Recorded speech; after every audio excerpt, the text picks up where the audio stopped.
Simon वापस जाओ, Simon go back. जी हाँ, ये नारा तो आपने बहुत सुना होगा, इसके बारे में बहुत पढ़ा होगा, लेकिन आज हम आपको बताते हैं इसके बारे में। Imagine a committee to decide Indians future without having Indian in it. सुनकर गुस्सा आया? यही थी Simon commission. In 1927, the British jumped and formed a commission with 7 British members without any Indian, a commission for the future of India, that is called Simon Commission.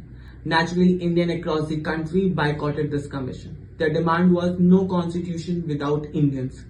The commission still submitted its report in 1930, recommending abolition of diarchy, more power to provinces, federation of British India and princely states, and unfortunately their favorite topic, the communal electorates.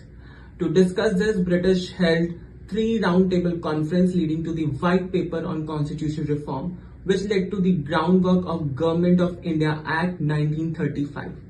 जी हाँ, Simon commission में कोई भारतीय नहीं था, इसलिए इसका बहिष्कार पूरे भारतवर्ष में हो रहा था। इसी रिपोर्ट ने 1935 के एक्ट की नींव रखी, जिसने आजादी की नींव रखी और भारत के संविधान की नींव रखी। जी हाँ, वो लम्हा बहुत दूर नहीं जब 15 अगस्त 1947 की वो रात आएगी और भारत अब आजाद होगा और आजादी के बाद हमारा अपना संविधान होगा। Till then, to get this more information, do like, share, subscribe to our video. Thank you so much.